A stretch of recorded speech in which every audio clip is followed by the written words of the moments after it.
Maybe you live in the city and maybe you're just finding it hard to find places to fly some of these bigger 5-inch drones. Well, stay tuned because we're going to be checking out this little 3-inch micro drone.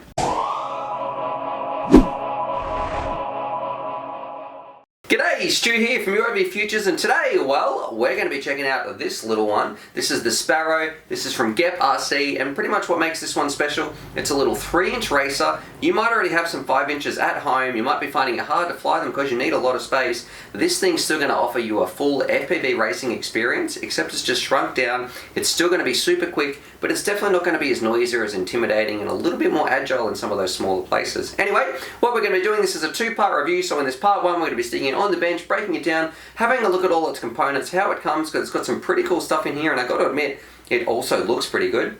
And then in part 2, what we're going to be doing, we're going to take it out to the field, rip it around, we'll show you some DVR, all that sort of jazz, and see just how well it goes. Anyway, let's waste no time and stick this little Sparrow on the bench. Alright. Here it is on the bench. Stuart, what are you saying? That's just a box. And yeah, you're right. Look, it's not an unboxing, but one thing that did make me laugh, when I pulled this out of the box and I had a look at the Sparrow and I thought, what's going on? This looks a bit dodgy. Someone's just written on here FPV racing, but no, it turns out that's actually printed. So look, made me laugh, but let's get on with it. Let's have a look at the Sparrow. So look, world's quickest unboxing. There you go. That's what you get. The quad and some props. So we're going to talk about the props a little bit. You do get some stickers, a Velcro strap, but that's boring. Throw that to the side, but it is a nice little carry case if that's all you're going to be carrying around. Anyway, what we actually have, let's have a look at the unit ourselves. Let's zoom in and have a bit of an overview. Alrighty, here it is on the bench from Gep RC, the little Sparrow, and isn't it a beauty? Like, I feel like I just reviewed the XJB. If you haven't seen that, I'll leave a link to that up here. And I think with the Northern Hemisphere, with the America going into winter, everybody in there, they're wanting smaller quads, or maybe you've got some weight limitations if you live in Canada, all that sort of jazz. I'm seeing a lot of little micros or 3-inch quads ripping around, and don't be surprised, just because it's a 3-inch doesn't mean that it doesn't have plenty of gusto, because these things, they can go very, very quickly. Now, one different thing about this, look, you know, this is the first micro that I've seen that's using the aluminium like its full-size 5-inch brothers. It also reminds me very much of the LX6 Leopard, which was from Gep RC, or maybe the D-Quad Obsession as well. Really, really nice mix of aluminium where it counts, and still using some carbon fiber in our base plate. Now, it doesn't carry a GoPro or anything like that, so look, if you want to carry a GoPro, this is probably not the quad for you. And you'll notice in here, this little stack, it's all the 20x20 size, so probably some of those bigger flight controllers, all that sort of jazz, it's not going to fit because it's got some top-notch stuff in here, and especially these motors. I'm very impressed with those, which we'll get into in a little bit. But yeah, everything gets shrunk down, and let's stick it on the scales, find out how much it weighs. So take your bets. It's coming in at you guys can't see that. It's coming in at 138 grams. I'm going to stick a 4S battery on here as well. So I've got a 600 milliamp 4S, so it's 212, or what I'm probably going to be rocking this thing a little bit, maybe on some 3S 500 milliamp hours. Look, that's only 180 grams on a 500 3S, so pretty light. I wonder if you stick these together, well, just over. But yeah, look, a very, very light little quad, and if you're worried about sort of getting under that weight limit, something like this is going to be a great option. It's also a lot less intimidating. If you're flying this around a park, people aren't nearly as scared, whereas if you're flying around like a 5-inch racer that's hitting 100 k's an hour, that seems to turn a few more heads. Anyway, let's jump in, have a bit of a look at the components, and we'll talk about the design, the quality, the pros and cons, and sort of some final thoughts. Alright, let's do it. We're going to start at the outside in. So flipping it over, the first thing we're going to talk about in the component, it's one solid base plate. So we're going to measure that. See, I think it's 2 millimeters. Actually, I think it might be 3 actually. Yeah, coming in, bang on the money, 3 millimeters, a 3 millimeter base plate. I'm not too worried about the crashing or the breaking of this thing, because these little quads, they're so much lighter than the bigger ones. There's not very much inertia when they hit the ground, so it's very rare that you do break an arm. So I'm fine that it's all made up of one solid base plate. Feels pretty rigid, I guess, pretty standard, nothing outstanding, but definitely doesn't feel flexy or anything like that. What we'll do, we'll start at the outside and then work our way towards the middle. I do like, you get something, as Trevor would say, beep, ton of props. So these are some Gep RC props. They're the 30 or 42s, very similar to the Rotor X ones. And one part that I didn't like about the XJB that I spoke about before, you only got one set of props with that. This one you're paying a little bit more, but if you're going to get a 3-inch, it is nice to get a bunch of spare props, because honestly, all these, you might not have these laying around. They're not as common as 5 inches out there, so it's nice that we get them. And there's also not as much variety. So most people, these are probably the 3-inch props that they're rocking anyway. So it's great that we get a whole bunch of spares. So we're going to put those to the side. Now this for me, it was one of the stars of the show. I'm going to flash a picture on the screen, but these are just some Gep RC branded motors, but they are 1408 8, so they're 33,500 kV, but I was expecting a 1407, but a 1408 means that's a very high stator in there. This thing, it should just go like the clappers. This thing, that's probably one of the most powerful micro motors I've seen on a 3-inch quad, but so far, so I'm very, very impressed with that. Got some nice little low profile lock nuts on the top. I guess some spin clockwise, some spin anti-clockwise. I'm not really a fan of that. I like it if all the nuts go on the top the same way, but no biggie, I'm sure I'll get over that one. Now on the back here, before we open it up, you can see that we've got a little XT30, so I'm gonna have to make up a little adapter if you do want to run some of my larger ones on an XT60, all that sort of jazz. But a lot of these little ones, like this 3S one, that's what we're gonna be putting in here as well, and I think it's gonna go pretty well on a 3S battery or a 4S. Now usually what I do, I unscrew the canopy. In order to do that, you'd have to take out just 4 little screws right here. That's what's holding this aluminium, sort of all aluminum for you guys. That's what holds this canopy in, but you can see there's not really too much to it, and we can see everything that we're talking about in there, so I don't actually need to take it apart to finish this review.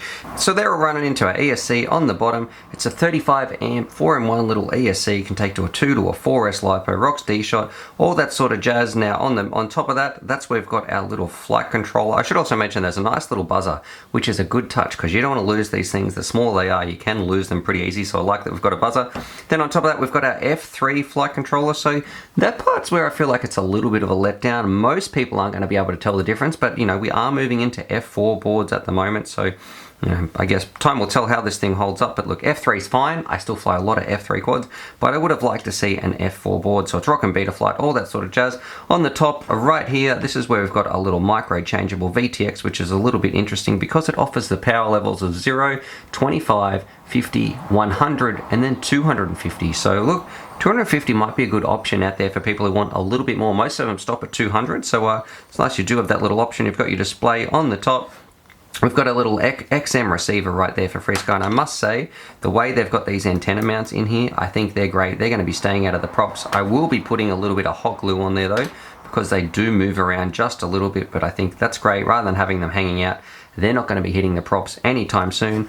And then on the front, this is where we've got another star of the show, well protected. You can see nothing's going to clip it, and they've even got this little bar down the bottom, which might help. I would have liked another one just in here, a little standoff that would protect it even better. But we've got a little run cam micro, so a little Swift in there, and the one part that's only the Swift one. And something to mention, a bit of a letdown for this one, there's no OSD, so that part's a bit of a letdown for me. Whether it be an OSD in the camera or an OSD rock and beta flight, it's just not in this one, so I would have liked an OSD. Now the other little parts, look, you've got a whip antenna, so look, I'm fine with whips. I think they're not making a big comeback, but I know they've been in use. They're very popular at the moment.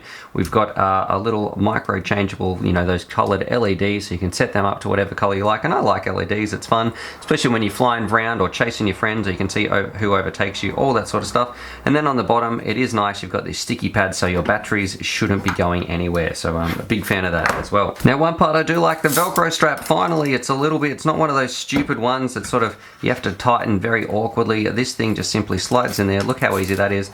It's a full-size Velcro strap though, so I don't know how big your battery is going to be, so you're going to need to, I wish it was probably a little bit smaller, because honestly I think that's a little bit of overkill, but it is nice. It's one of those ones you can really talk down. I think you should, that battery shouldn't be going anywhere. So look, I'm a big fan of that part. Now let's move on, talk a little bit about the design before we jump into the quality of the thing. And look, overall, I like the components on here. I do wish it had an OSD. I think when you're designing a quad nowadays, they do need to have an OSD. The voltage that you can put in this thing is fine, 3 or 4S, no dramas were there, because I don't expect people to be going 5S on something like this. I like the camera protection. It could be a little bit better, but I do like this mount. It makes it very light, and in my experience with these sorts of frames, they're very, very robust, and they hold up quite well in crashes. So I think overall, if anything's going to break, it might be the motors on the outside, but no more than any other quad that we fly with. Most of the other stuff is better protected than usual. And then on top of that, it's also very easy. You can see how much space you've got in there. You can see exactly what's going on. It'll be pretty easy to work on as well. Just by loosening those 4 screws, you're ready to rock and roll. So look, as far as design goes, I think they've done a very good job. The quality, well, I'd probably give this one about let's say about a 7 out of 10. The solder joints, they're shiny, but they could be a little bit better. Definitely not the worst I've seen. So yeah, about maybe a 7.5.